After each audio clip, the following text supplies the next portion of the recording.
Well, we are in the first chapter, but today we will complete the portions, the details actually, of the concept that Sri Aurobindo introduces here,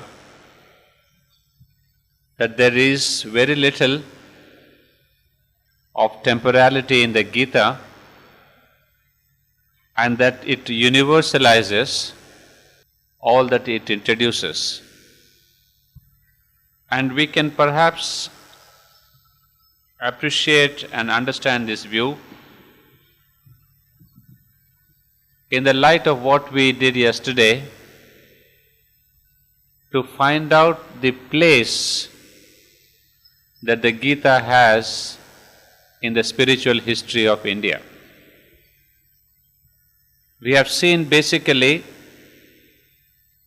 that it is a synthesis. In the line of the spiritual history, it is the third synthesis that we have in India. The first one being the Vedas, the second one was the Upanishads, third is the Gita, fourth the Tantra, the fifth Sri Aurobindo himself. And the Gita synthesizes most of the philosophical thought that preceded it,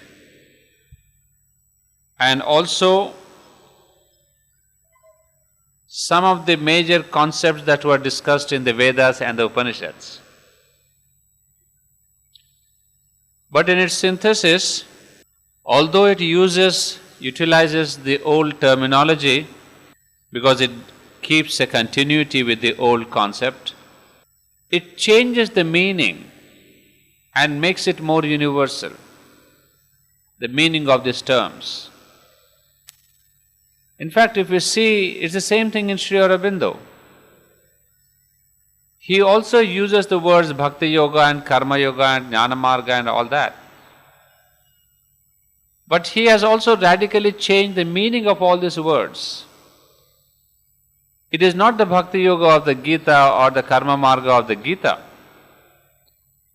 So this is what I suppose each synthesis does. They use the old terminology to keep up the continuity, the sense of continuity, but they each time enlarge its meaning and make it more contemporaneous, and also going beyond the boundary of those times. So we saw, if this is the trend that the Gita followed, Sri Aurobindo gives us a few pertinent examples of this universalization. And what are these examples? We have seen the first example of the Fourfold Order, and then we have another example, another explanation I would say, of the same concept of the Fourfold Order. Yesterday we did introduce the idea that the concept of the Fourfold Order, it has the three dimensions: the economic, the cultural and the spiritual dimensions. And also, perhaps we should add here a psychological dimension too. Here I read out a paragraph from the same book, the Essays on the Gita, page 497. The para beginning with, and we see in fact that the Gita itself indicates very clearly its intention when it describes the work of the Brahmin and the Kshatriya not in terms of external function, not defined as learning, priest work and letters or government, war and politics, but entirely in terms of internal character. The language reads a little curiously to our ear: calm, self-control, ascesis, purity, long-suffering, candor, knowledge, acceptance and practice of spiritual truth would not ordinarily be described as a man's function, work or life occupation. Yet this is precisely what the Gita means and says, that these things, their development, their expression in conduct, their power to cast into form the law of sattvic nature are the real work of the Brahman. So this is the main idea that we discussed also yesterday. The psychological background of these four castes, what we call Brahmin and Kshatriya and Vaishya and Shudra, these are not works, these are qualities. In fact, in another place he explains that what connects matter with spirit is a quality and not a quantity. Like we say, we aspire to the divine, we pray to the divine. What is it? Prayer is a quality. Compassion is a quality. Love is a quality. It's not material thing. So he says always the connection between the material and the non-material is qualitative and not quantitative. Therefore, here, when they have the concept of the Brahman, it's more the quality. That means the qualities of purity, candor, long-suffering, knowledge, acceptance of spiritual path. So anybody who practices this, knowledge, candor, long-suffering, acceptance of the spiritual, acceptance and practice of spiritual path, he is called a Brahman. And to increase and to develop these qualities is the work of a Brahman. So wherever he is, he increases knowledge. He imparts his knowledge. He really has a spiritual attitude and encouraging others also to have this kind of an attitude. This transparency and candor that he has, he practices in real life. So we see Brahman is not one who is born a Brahman, but one who practices these qualities. And that is the basic concept that the Gita accepts. And similarly, we see that a Brahman is one who encourages learning, religious ministration and other outer functions are only its most suitable field, a favorable means of this inner development, its appropriate self-expression, its way of fixing itself into firmness of type and externalized solidity of character. So this question of a religious ministration is a work of a Brahmin. It's a work given to him because this is more or less an ideal field for him to spread spiritual knowledge. If you ask a Brahmin to go to the bazaar and spread the spiritual knowledge, that is not an ideal spot, it's not an ideal place. A temple or a church, these are more the ideal places. So this kind of a environment suitable to spread knowledge, that ultimately became the spot where Brahmins really spread their knowledge. Say for example, these days we say, if you want to learn about Sri Aurobindo, you go to this place, this center. If you go to learn about Sri Aurobindo to Ramakrishna Mission, you will not be able to learn that. So for having a particular knowledge, you have to go to a particular spot, a particular place. So for a spiritual knowledge, the Brahmin said, the church or the temple courtyard, the veranda of a temple, these are the ideal environments. But later on what happened, we connected that the Brahmin must be in a temple alone. But it need not be so. Today sitting at Sakar, we can speak of spirituality, we are learning about Sri Aurobindo. This, as somebody has in fact called it, a temple of knowledge. So you don't have to have knowledge in a temple. It can be a knowledge place. Wherever there is knowledge imparted, that itself becomes a temple of knowledge. So you see, now we have got a wider meaning. So Brahmin is not one who is in the temple.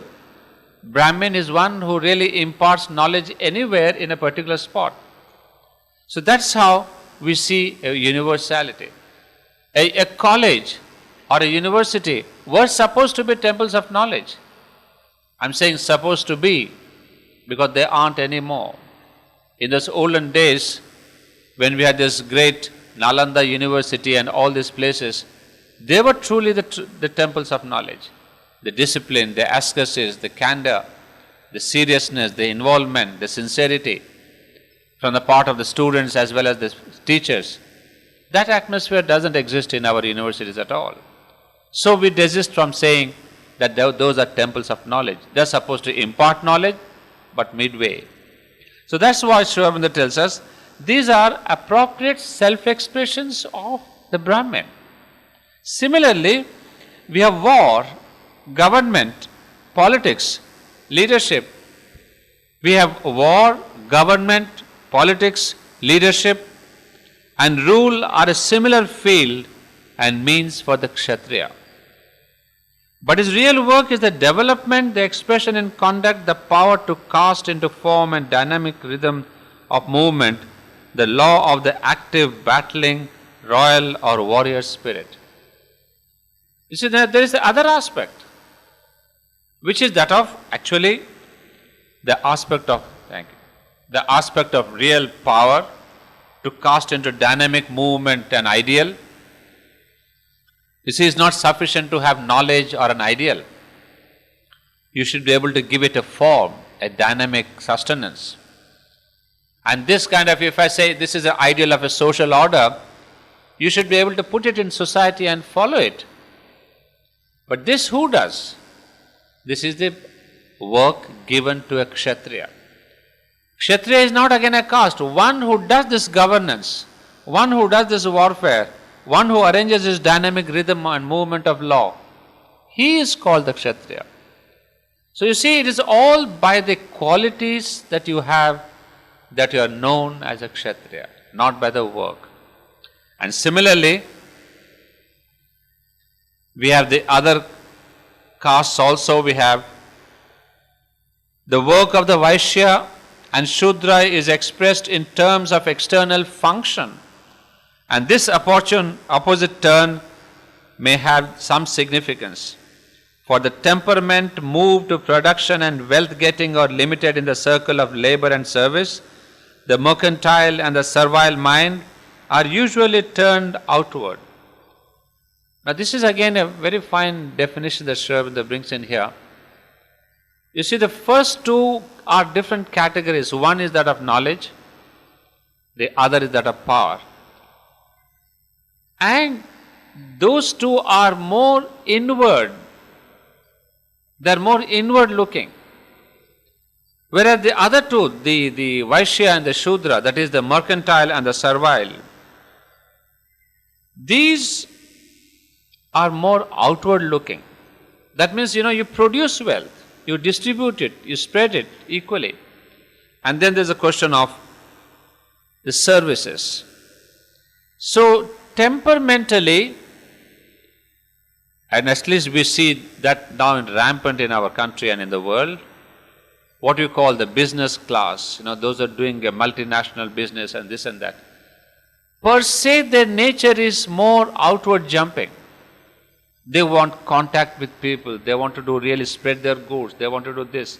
So this is all the time they are going outwards. So psychologically and temperamentally, these two, the Vaishya and the Shudra, are more or less characteristic of an outward looking person. For example, in the Brahmin class, there's not only knowledge teaching shastras, but an artist, a painter, a dancer, a musician.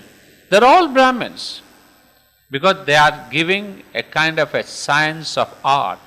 They are imparting a wonderful art. And what is the temperament? Always inward looking. So this entire category of the artists and the knowledge people, this is an inward looking class. So you see, those people cannot match with the business class because they are always outward looking. And there's a deeper truth that we have discussed yesterday, but we would like to add something more.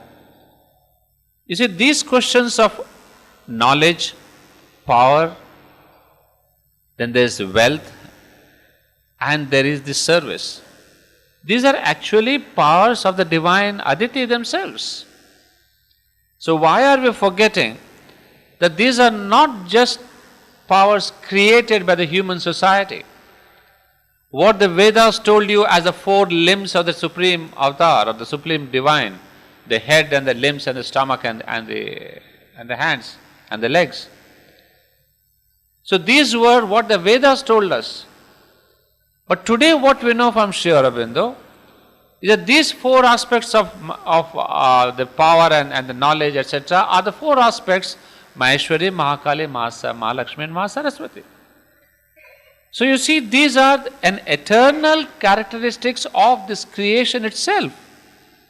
We cannot deny this, we cannot shun away from it. So in India, if you have called somebody Brahmin and Kshatriya, it is not something out of the place. They have only nomenclatured it. But these are eternal realities. And yesterday we saw Gita explaining to us that these are eternal qualities. So you see, this is, I find, a complete synchronization of the whole meaning. So casteism is not wrong in its essentiality. But when it becomes a fossilized body caste, birth caste, then it becomes an evil thing in the society. Because if I say I want to be a teacher and I don't know ABC of English language, I have not read anything about the scriptures or anything about Sri Aurobindo, and I say, no, today there's a talk by Dr. Ananda Reddy on the first chapter of the Life Divine. When I'm incapable of doing it and I show that I can be a professor of Life Divine, and when I come and speak here all rubbish, so this is the disharmony that comes in. I want to pretend to be a Brahmin and I want to speak on the Life Divine, and I do not know, I have not done anything. I'm more interested in the construction work. So you see, this is where Sri Aurobindo also would speak in the human cycle. In fact, that is one of the ideals given to Aurobindo. Each one expresses his own innate capacity, innate talent. It's not something enforced upon you. So this is the innate talent that is really given the chance to grow. So here we have the same reasoning that develop your qualities. And once you develop your qualities, you may be known as a Brahmin or not known, it is immaterial. What is important is to manifest your quality. So let's forget this question of the Brahminism. In the South, there's a lot of conflict on this question of Brahmins and the non-Brahmins. And all this is nonsense. At least today, in this present times, at least in this audience of Aurobindonians, we should completely erase this Brahmin by birth concept, or Kshatriya by birth concept, or Shudra by birth concept. In fact, if we want to be honest with ourselves, we should say we are all Shudras today. There is no Brahmin, there is no Kshatriya, there is no Vaishya, or there are Vaishyas. Actually, there are only Vaishyas and Shudras. Because we are all workaholics. Nobody goes for knowledge. We are all the time work. And all the time produce this kind of a goods, mercantile. We have all the multinational businesses becoming global business and all that. So there are only these two castes now. Previously the other two dominated, the Brahmin and the Kshatriya, because those were the periods. And also if you analyze human history and the social history, you will see that these four aspects of the Mother, of the Divine, have had one particular yuga for itself. What we call the Golden Age. What is that in Sanskrit, the Golden Age? We have the four yugas, Dwapara Yuga, Kali Yuga. All these yugas are belonging to one predominant deity, one predominant aspect of the Mother. The first one, the Golden Age, obviously belongs to the Maheshwari aspect.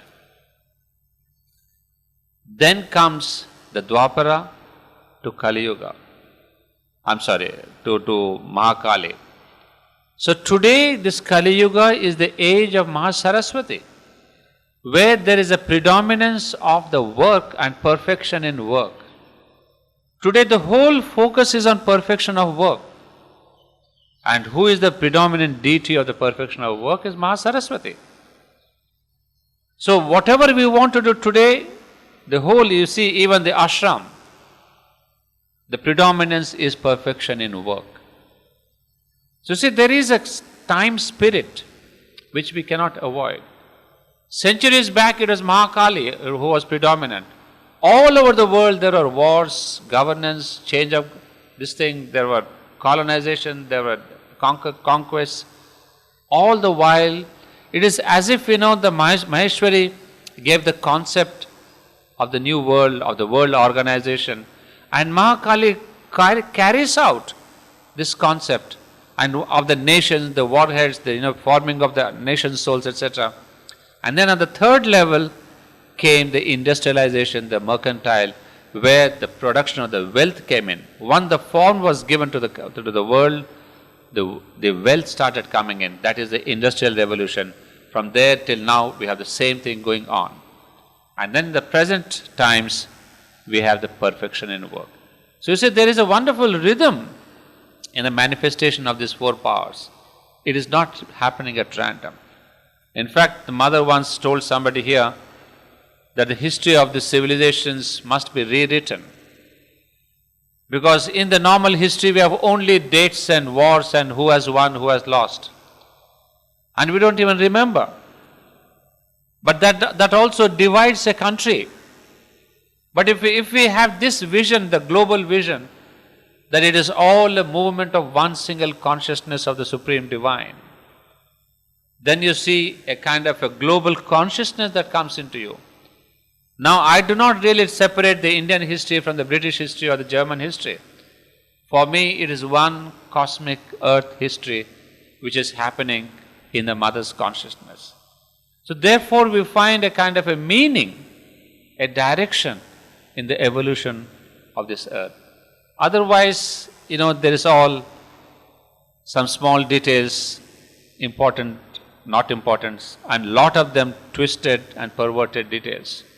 So that is the present history. Don't you remember in the mother's own recollections of her childhood, she said in the beginning when she started reading history books, suddenly she would tell her brother, this is wrong. I'm sure the kid at that time. But still she would say, this information is wrong. This is not what he did. This king or the queen or whatever. They did it, this was not the way it was done. Because she could read through, and the historians have really twisted the whole thing, put it according to their own whims and fancies. So you see that, therefore we see lot of history is untrue. It depended on the individual's beliefs, his policies, his political lineage, whatever. So these are again instances to show that history should be rewritten in a new angle. In fact, a personal note on that, again it was long back in the 70s sometimes, my father had written to the mother something about this, and the mother had approved this idea because she had already told some teachers in the ashram that history should be rewritten. And my father called it the mankind on the march. And he wanted to make a big project out of it, where different scholars would be engaged, different areas in literature, in sciences, in history, in art, in all kinds of things. And we see whole history as a global venture in the light of the spiritual consciousness. Because we have to see it from a new angle, that this evolution is the evolution of consciousness. And where you and me and every country is only a tool of expression of this consciousness. So if we can really have this global vision, it would give us what Aurobindo would really want, the futuristic vision of the history. So we still have that project, Mankind on the March. It is there on the shelves. And I'm still waiting to start it, because maybe the right persons will come and the right time will come. Because of course those who would take up this venture have to be thorough with Sri Aurobindo's vision as well as their own topic. So that is one project that Sakar is still to take up, and let's see when we can. So this is the background. Now we'll go back to the chapter. So we have covered the most important ideas in this fourth paragraph. That is the words of sacrifice and the fourfold order. And now I'll come to the next para beginning with, nor shall we deal in any other spirit with the element of philosophical dogma. Well, here again we get into a little more details where I will sort of give you the outline, because these are the philosophical ideas. You see, please remember what is the structure we are following. That Gita is universal in its approach. In what ways? Number one, all the idioms that it uses from the past are given a new interpretation so that they become universal and not necessarily to the Indian culture and background. Number one. In fact, in this context, I remember a letter from Sri Aurobindo to a Muslim gentleman in the ashram. His name was Dara, I think. He was the first Muslim disciple here. And, as it happens, we cannot forget our religion so easily. So at a point of time, he revolted and wrote to Sri Aurobindo that you are encouraging Hinduism and really all the ashramites are really looking down upon Muslims, and I feel the vibration that I am suffering, etc., etc. These are not his exact words, but this is the content. And he also kind of accused, in a way, Sri Aurobindo saying that he is also promoting Hinduism because all the terms that he has used are from Satchidananda and Brahman and Atman and Kshara Purusha, Akshara Purusha. So Sri Aurobindo wrote back saying that it's just because he happens to be in this environment, in this background of India, that he has used this terminology of Brahman and Satchidananda, etc., etc. He says, if anyone can write this in a different terminology, he says, I don't mind it at all. If Islam or Christianity has its own terminology equivalent to Sri Aurobindo's experience and concept, he says you can use Trinity or you can use Allah, you can use any word. What is important is the concept, the experience behind the concept. So he says, I am not attached to that. So this way we see Sri Aurobindo has used terms which are Indian in origin, but they can have some other terms also. Although he has universalized the meaning of Satchidananda, but if somebody says, no, my concept of Trinity or my concept of the Holy Ghost is the same thing, fine. In fact, in one of our explanations, Mother would say, Aditi is none else but Mary. So you see, Mary and Aditi are same. So she says the conceptual wise they're the same. So we have no quarrels with that. If Christianity says, no, Mary is our Aditi, fine, go ahead. So why do we quarrel about terms? Quarrel about if you have the experience or not. So like that, there could be, in fact, the same concept of Aditi or the Supreme. She says in China it is Tao. Fine, no quarrels about it. So we are not trying to be dogmatic saying Aditi means only you must call the mother Aditi. If you want to call her Mary and do your pranams, wonderful, why not? So you see, we don't go by these externalities. What is important is the inner consciousness. So we have several examples where Mother and Sri Aurobindo have been extremely flexible. They are not trying to be dogmatic saying, no, because I call Satchidananda or I call Aditi, no way. So that's what the Gita has done in terms. Second, Gita's philosophical ideas. Now what are these? This is the para that tells us now. Nor shall we deal in any other spirit with the element of philosophical dogma or religious creed, which either enters into the Gita or hangs about it owing to its use of the philosophical terms and religious symbols current at that time. Now when the Gita speaks of Sankhya and Yoga. We shall not discuss beyond the limits of what is just essential for our statement.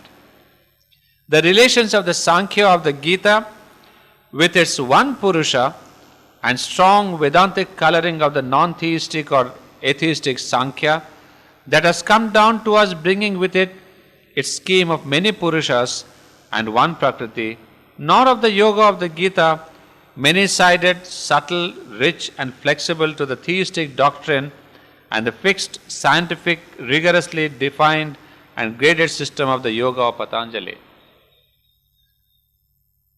Now, what do we find here? You see, the word Gita does use the concept from Sankhya. Now, just a word, because some of you may not know the philosophy of Sankhya. Well, not that I'm going to give you any detail, but just as much as is useful for us to understand the Gita, we would say the Gita uses the word Sankhya and also the concepts of Sankhya philosophy. Now, Sankhya philosophy is one of the oldest philosophies, what we say darshanas, of India. To the extent it was almost parallel to some of the later Upanishads also. So it is, this philosophy is pre-Gita period, and it is contemporary with lot of Upanishads. So we find its reference in many Upanishads, also in the Gita. So that is what had really guided those people at that time. You can imagine why it was so. Because what is the essential philosophy of Sankhya? Now, Sankhya, the word itself is Sankhya. Sankhya is numbers. But Sankhya is also right knowledge. So it is not the philosophy of numbers, it is not a numerology. It is of right knowledge. It has been known as Sankhya because it has given 24 steps or 25 steps of creation. How the whole creation began from Prakriti downwards. So it is called the numbers, the 25 steps of creation. In fact, this is perhaps the only philosophy in India which has given the details of the creation, the steps of the creation itself.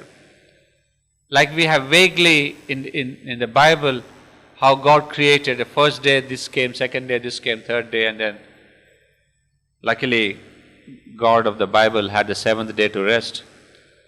But unfortunately the Brahman of India doesn't have rest at all. He doesn't have Sunday or Monday. He keeps on creating eternally. But this is the creation that came in. So Sankhya gives us the steps of creation. But the real thing is the right knowledge. So when Gita is referring to Sankhya, it is not interested in those 7 or in those 24 steps of creation. It is interested in its basic concept. And the basic concept is that of Purusha and Prakriti. And Purusha, that too not the psychic being, but what they call the witness Purusha, the Sakshi Purusha, the witness Purusha. And you can imagine this was the oldest philosophy, because just after the Upanishads, like we saw yesterday in our analysis of what is happening over the ages, the Upanishads and the Vedas, they were really mind-centered, if I can say, all through the question of meditation, the question of really cutting off yourself from the world, detaching yourself from this earth. And for that, they use the process of meditation. And Sankhya also gives you the process of meditation as the basic way to detach yourself. Because there they said there is the Prakriti and Purusha. The Purusha is the inner consciousness. But here we can say that if we have, say we have the witness Purusha here, then we have in front the whole Prakriti. Now this Prakriti consists of our mind, heart and body. And the witness Purusha has nothing to do with this. Nothing in the sense, it is silently there, just giving its consent. It is like the CEO, Chief Executive Officer, who says, okay, this project is fine, go ahead. But once the CEO says, the executive body, that is the Prakriti, has to put into execution, into success, the entire plan. So this is exactly what is happening to us, the human beings. We have the witness Purusha within, it gives a consent, and then these are the mind, body, emotions which really execute the orders. So this executive aspect is called Prakriti. That's why Mother in one of our conversations explained, women are the best executive people because they are the Prakriti. By nature they can execute much better than men because they can get into the details of execution, whereas the men cannot get into the details. They are more an overall thinking. They are more a kind of a, there's a general planning. The execution is better done here.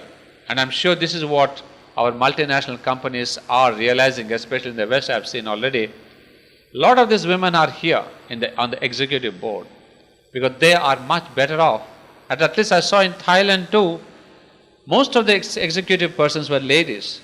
The men were more or less the planning group. But when it comes to manifestation, they are better. Well, of course, we see the same thing between them. That's a fantastic example. Without him I exist not, and without me he cannot manifest, is unmanifest. So manifestation means the Prakriti, it means the Shakti, it means the Prakriti.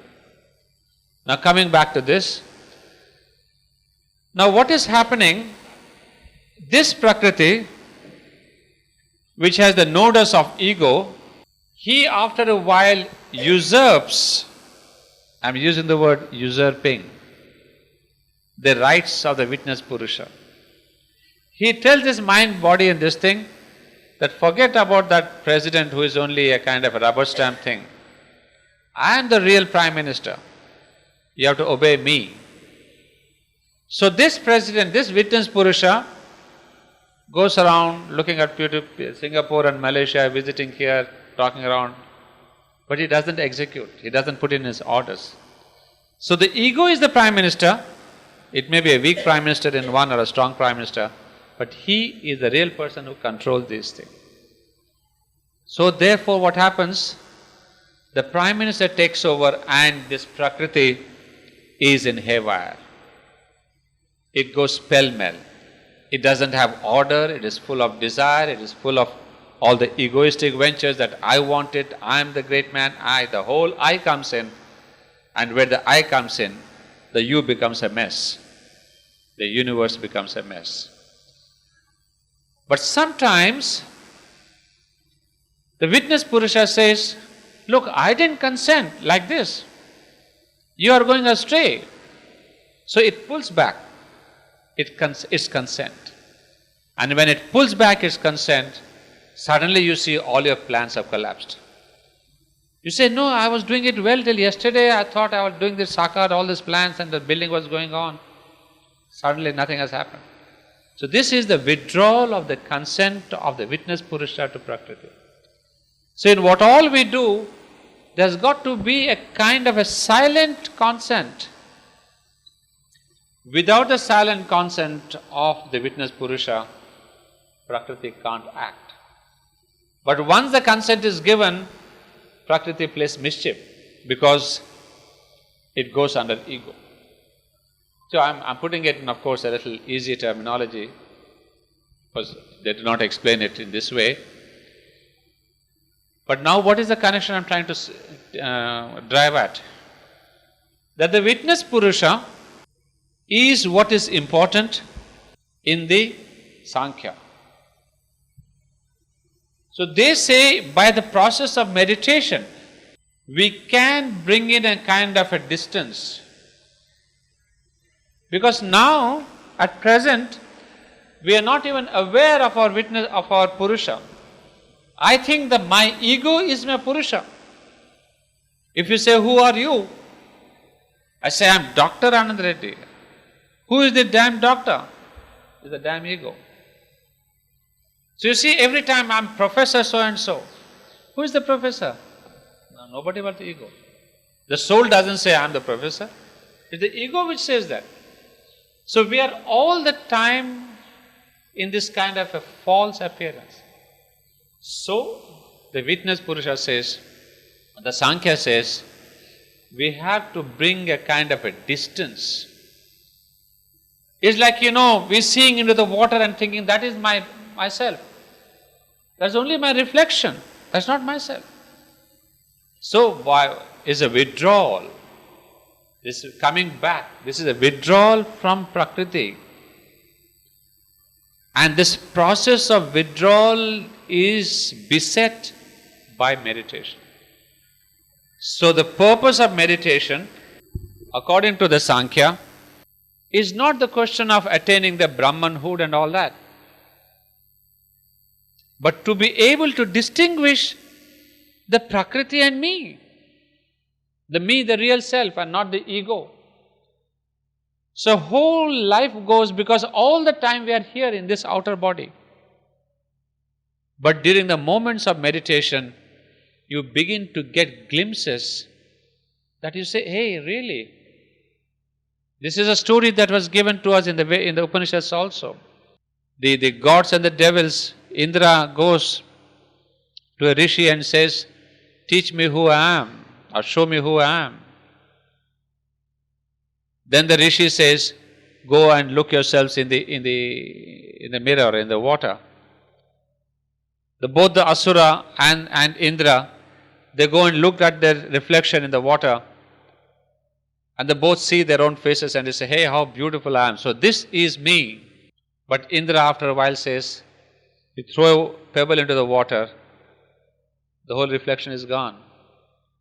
So then Indra says, oh my God, this cannot be me. If by a little pebble, if I am gone, who is this me? So this body is not me. Whereas the Rakshasa and the Asura says, no, that is me, you see. The outer reality is the Asuric consciousness, which thinks that body alone is the truth. Then they go back. Indra afterwards goes back to the rishi and says, that is not me, the body is not me. Then who is me? So like that, they are taken step by step until they realize that the me is someone else. So we have stories, these are all not really things of the present or Aurobindo has given us. We have all this in the Upanishads and the Vedas.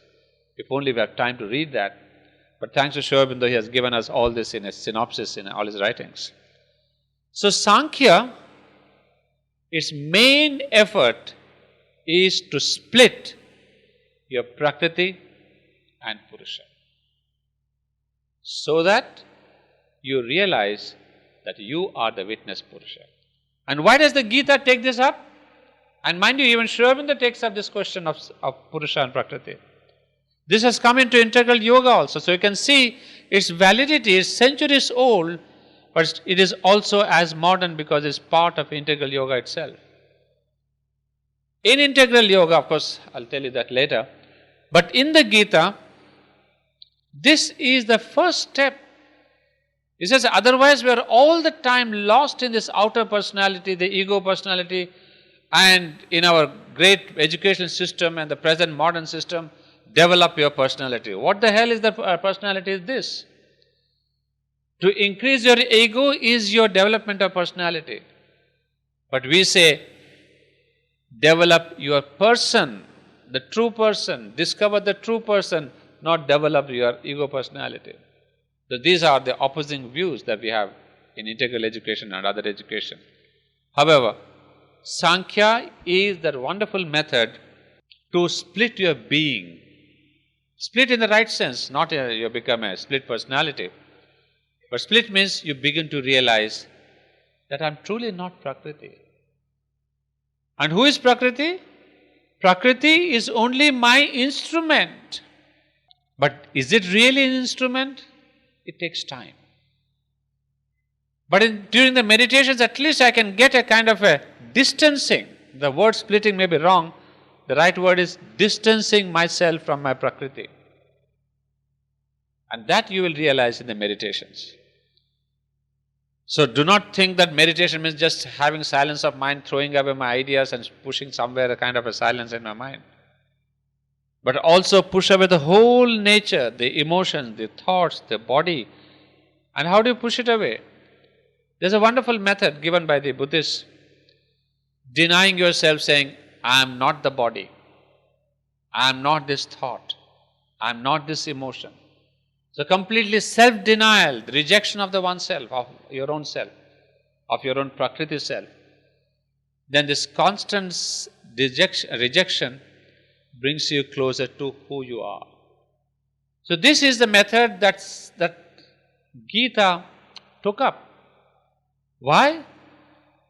We have known now the secret we said yesterday. What does the Gita emphasize upon? Not on the Brahman, but on this fellow, the Sakshi Purusha. Because it says that witness Purusha is me, the immanent divine. So if you have to concentrate on me, take up this Sankhya method of distancing yourself. Now coming to integral yoga, this is bonus, this is not part of the course.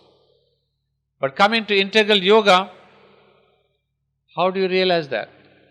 That this distancing also we want, but not necessarily through meditation, remember. This distancing is what the Mother and Aurobindo would call as self-awareness. You become conscious of your mind, of your thoughts, of your emotions, of your vital energies, of your desires. The more you become conscious, Sankhya said, or the Buddhist method said, you adapt the method of I am not. But integral yoga says, I am. I am this thought, I am this emotion, but this emotion and thought that is within me now, may it be offered to the Mother, to the Divine. It's not that I own it, but it's not that I disown it. Because after all, the thought has come into me. But what I do, this thought, I make it an offering to the Divine. This emotion, I lay it at the feet of the Divine. So what's happening? I'm having a wonderful experience of the Prakriti, because in Aurobindo, remember, we cannot reject anything. We have to transform things. So instead of rejecting the Prakriti, I am putting Prakriti at the feet of the Divine for the sake of transformation, not for the sake of enjoyment. So you see, it becomes a wonderful, now you can see the advancement of the integral yoga over Gita and over Sankhya. So that's how we see that we have to reinterpret. Gita has reinterpreted the Sankhya, and Aurobindo has reinterpreted the Gita itself. So this is the major Sankhya idea, but there is a fallacy here. That is a fallacy of the Sankhya which the Gita does not accept. Sankhya has made one major blunder in its philosophy, which has been of course criticized by Shankaracharya and every Acharya afterwards, and which of course Gita rejects. That's what you should know, because the moment Sankhya is there, you should not think that Gita accepts the Sankhya. Gita has accepted this, rejected its blunder. What is its blunder? In the creation, Sankhya says there is one Prakriti, and then there is the soul or the Purusha. It says this Purusha has come down into multiplicity. into all these individual forms. And then it has become many Purushas, many souls. Whereas here Prakriti is one, it has come down into different levels of, mind and the buddhi and all that, the senses, the instrumentation, all the 25 steps. But it has remained one. So the blunder is where? Where is the mistake that Sankhya has done?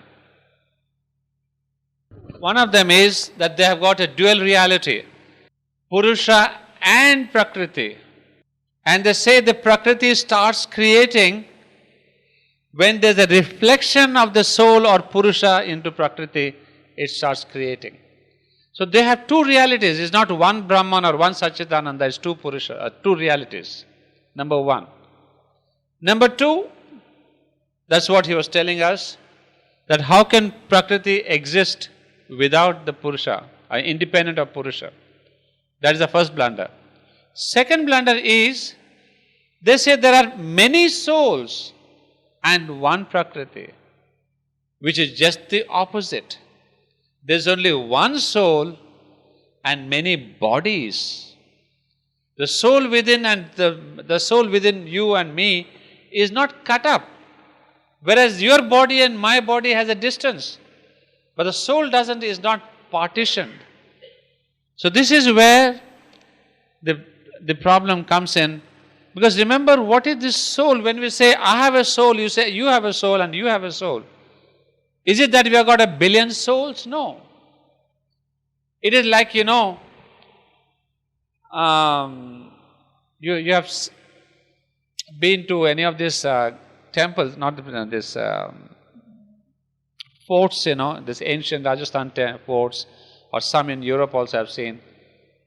And recently I was seeing the movie called Mughlayism.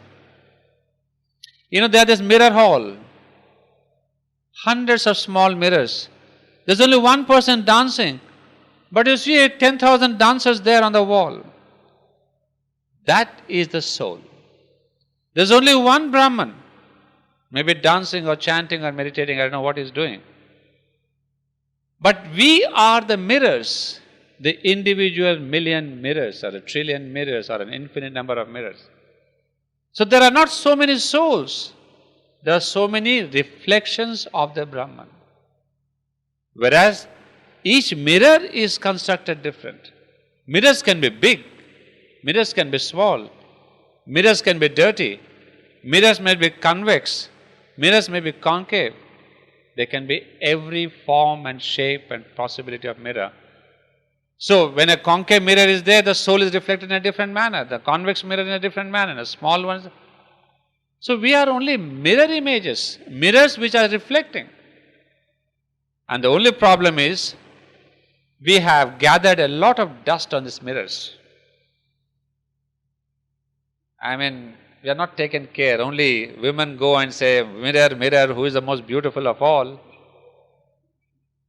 But I do not know if you can say, mirror, mirror, who is the best soul of all? Because you can't even see it. So the only thing needed is the cleansing of the mirror. The more you clean, that is called the process of purification and rejection in sadhana. It's nothing big, nothing really difficult. But cleaning your mirror, that is exactly, realization is nothing but this. The moment the reflection is clear, then you say, hey, this is me. And what does it happen? It was always there, reflection was there, only dust on me. You keep on cleaning, rejection, purification, and that you do by self-offering. So aspiration is you wanting to clean the mirror, dusting is rejection, and surrender is really this question of how do you do this? This dust will keep on coming back, That's the problem. So if you give it at the mother's feet, it will not come back. Because the divine absorbs this dust once and for all. So this is the whole process of yoga in a simplified manner. But this is the mistake which the Gita rejects. Because it says there is only one Purushottama, and it is this Purushottama who is in all of you. So this question of the blunder of the Sankhya, Gita doesn't take, nor does Sri Aurobindo. Both of them reject. So we accept there is one Purusha and not one Prakriti. Of course, Gita doesn't speak so much about Prakriti. It has the question of, he says, Gita also says Prakriti is there, then there is, Purusha is there, then he speaks of Para Prakriti and Apara Prakriti. So there is also the concept that Prakriti is of Purusha. And in Sri Aurobindo, this Prakriti of Purusha becomes the Shakti of Purusha. So in Gita it is Prakriti of, the nature of. But in Sri Aurobindo, that nature becomes Shakti, the power, transforming power of the Supreme. So we have those famous words in the Mother. The Mother is the consciousness and power of the Supreme. The word of is the important word. So she is the Shakti of Sri Aurobindo. So that is the question of the consciousness. So you see, this is where there's again a little transformation that takes place in Sri Aurobindo. So that's what it is about Shakti, about Sankhya. Well, I think we need to take a little break.